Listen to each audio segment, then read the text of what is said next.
Assalamualaikum warahmatullahi wabarakatuh. Welcome back to my channel. Thank you for clicking this video. So teman-teman, hari ini aku bakal jawabin pertanyaan-pertanyaan teman-teman di Instagram aku seputar Basic English Course. Mengingat bulan Februari ini, di akhir bulan nanti itu bakal buka pendaftaran lagi. Jadi stay tune ya, kita bakal jawabin satu-satu. Nah teman-teman, sebelumnya aku udah sering bikin vlog tentang Basic English Course mengenai keseharian aku selama aku kursus kemarin. Dan alhamdulillah November kemarin aku udah graduate dan videonya juga udah aku upload. Kalian bisa klik, nanti aku taruh di deskripsi box, tentang review aku selama 6 bulan di BEC dan juga seputar pelajaran-pelajarannya secara umum gitu. Oke, pertanyaan pertama, kalau di BEC berapa pertemuan dalam sehari? Jadi kalau pagi itu ada sekitar 3 kelas sama teacher 2 kali, gramatikal 2 kali kelasnya, sama 1 itu study club. Nah, untuk study club ini nanti isinya itu mengulang kembali pelajaran dari teacher yang hari kemarin kayak gitu, sama yang hari ini juga. Itu. Kemudian pertanyaan selanjutnya, oh ya, untuk jamnya sendiri itu dari pagi sekitar jam 7 untuk anak CTC ya. Karena kan di BEC itu ada 2 periode, CTC sama TC. Nah kalau kalian masih CTC itu masuknya tuh mulai dari jam 7 sampai nanti zuhur, waktu zuhur setengah 12-an gitu. Oke, ke pertanyaan selanjutnya, apakah kalau kursus di BEC harus punya dasar dulu? Jawaban aku sih nggak perlu ya teman-teman. Kalian nggak perlu punya dasar apapun karena memang kita dari dasar diajarinnya. Cuman untuk preparation biar kamu lebih proper lagi di kelas, itu mungkin perbanyak vocabularies, perbanyak kosakata. Ya karena itu pasti mendukung ya. Kita belajar bahasa apapun itu yang nomor 1 itu vocabnya. Jadi pastiin kalian udah punya banyak vocab sebelum masuk supaya itu membantu kalian. Kemudian pertanyaan selanjutnya, apakah di sana ada hafalan vocab yang harus disetorkan setiap masuk kelas? Karena di beberapa kursusan yang saya lihat di TikTok ada yang suruh hafal sampai 50 vocab. Oke, jawabannya kalau di Basic English Course itu nggak ada tuntutan untuk hafalan vocabularies. Jadi pure yang kita dapat itu dari teacher dan dari buku-buku yang kita pelajari. Nah makanya sisanya itu sangat dianjurkan teman-teman buat banyak buka-buka kamus kecil, kamus saku gitu buat dapat banyak hafalan vocabulariesnya. Apalagi pas teman-teman nanti masuk program TC yang 3 bulan kedua. Jadi di TC itu kita benar-benar udah wajib 24/7 itu pakai bahasa Inggris. Karena kalau kita ketahuan pakai bahasa Indonesia, itu bakal kena punishment teman-teman, dan punishmentnya itu dari ke-8 teacher ya teman-teman. Dan itu challenging tapi malah bikin kita improve ya. Karena kita takut disanksi gitu, jadi kita usahakan selalu dimanapun kita berada, di selagi masih di Pare, itu kita pakai bahasa Inggris kemana-mana. Kemudian pertanyaan selanjutnya, kalau new concept itu gimana kak? Karena aku juga lihat di TikTok BEC sering hafal itu. Oke, kalau untuk new concept itu sebenarnya di beberapa kursusan di Pare juga seperti itu ya teman-teman. Which is mereka juga sebelumnya dari BEC gitu awalnya. Jadi new concept ini itu program di hari Senin sama Kamis. Jadi new concept itu teman-teman bisa lihat ya, banyak banget di YouTube. Itu kayak membantu kita untuk penggunaan tenses itu tepatnya di mana sih, pas kapan. Nah, itu membantu sih, kayak he has never been abroad before. Nah, kayak gitu. Never been abroad. Kapan kita menggunakan never plus perfect tense gitu, kayak gitu-gitu kita akhirnya bisa tahu kapan penggunaannya. Oke, kemudian pertanyaan selanjutnya, kalau di CTC new concept ini apakah kita buat sendiri? Oke, ini ya teman-teman, kayak tadi new concept itu udah ada bukunya, jadi kita tinggal hafalin. Paling tugasnya itu kayak membuat question word dari cerita yang barusan itu. Kayak who wants to travel a lot? Nah, siapa yang pengen travel banyak-banyak, sering-sering, kayak gitu deh. Nah, terus selanjutnya, kalau di BEC itu ada evaluasinya ya, karena aku lihat kakaknya masuk 10 besar di BEC, alhamdulillah ya teman-teman.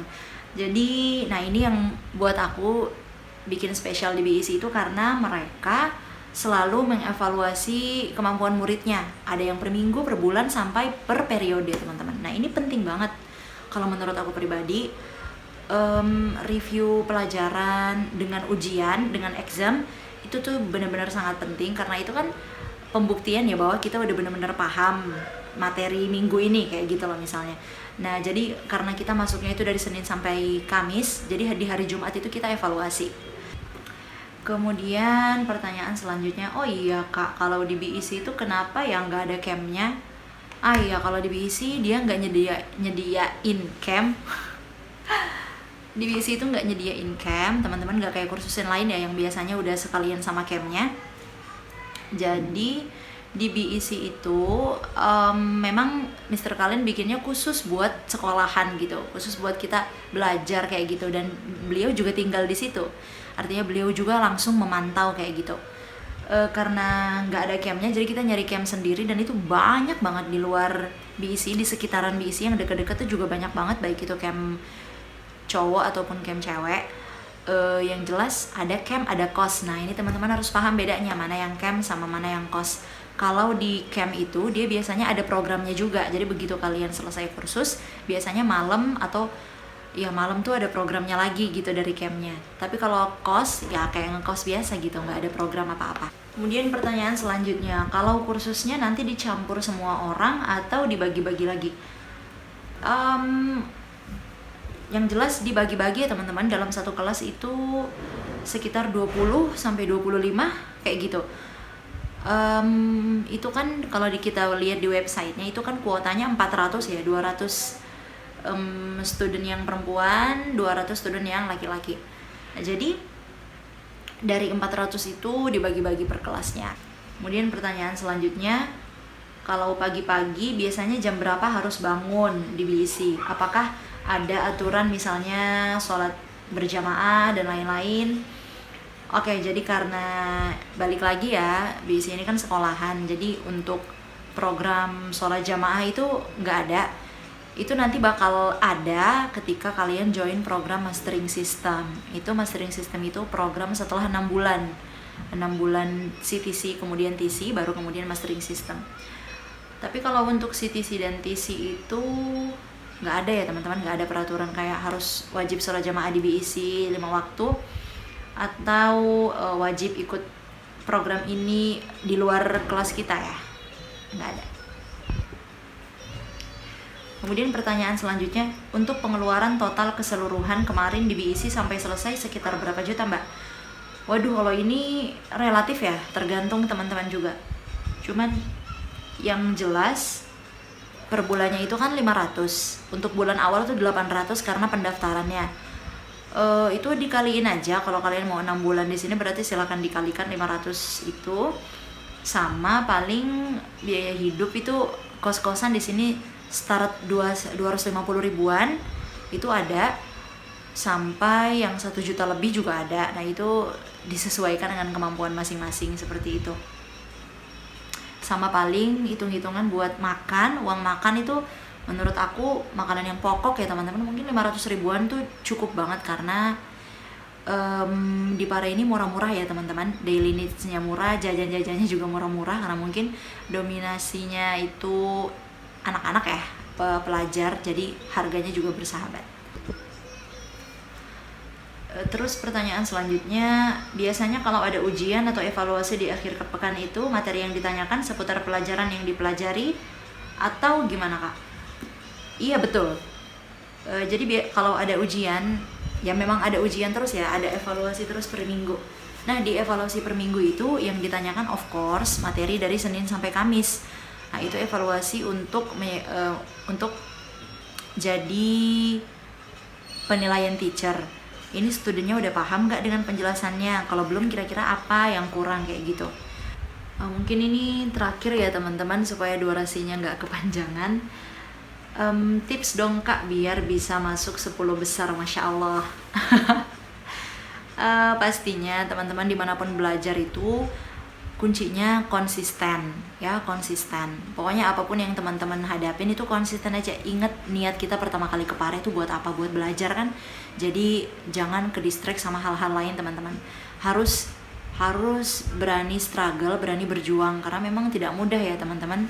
Artinya hidup jauh dari keluarga, kemudian juga kadang ada gangguan, teman kita males, teman kita nggak semangat, kita juga biasa ikut-ikutan. Itu yang harus teman-teman jaga kayak gitu, semangatnya harus dijaga.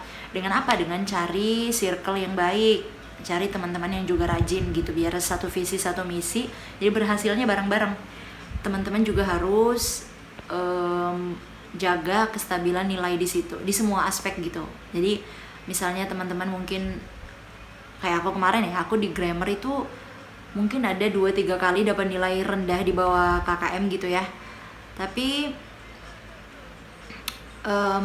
meskipun gitu aku masuk 10 besar karena di materi yang lain aku bisa jaga kestabilan nilai kayak gitu. Jadi mendukung juga gitu nilai-nilai di materi yang lain, gak cuma di grammar gitu. Terus juga di BSI itu kan bukan hanya nilai pelajaran ya teman-teman, tapi juga yang diperhitungkan itu attitude kita, kerapihan kita, ketertiban kita. Nah itu semua jadi hitungan juga. Jadi kalau pesan aku, teman-teman harus banyak dinotis guru ya. Karena semakin teman-teman itu nyaman sama kelas, nyaman sama gurunya, maka pelajaran yang masuk itu semakin menyenangkan juga, semakin mudah kayak gitu. Jadi itu ya teman-teman, selain nilai yang baik, attitude-nya juga dijaga, kerapihan, jangan sampai banyak terlambat, dan jangan sampai sering kena punishment dari guru gitu. Dan dijaga bahasanya, jangan sampai slip tongue, karena kalau kebanyakan slip tongue juga dinotis nggak baik sama gurunya gitu. Oke, mungkin sampai di situ dulu ya teman-teman. Mungkin teman-teman kalau punya pertanyaan lain, kalian bisa tanyain ke Instagram aku langsung, biar aku cepet bales ya. Thank you for watching. Assalamualaikum warahmatullahi wabarakatuh.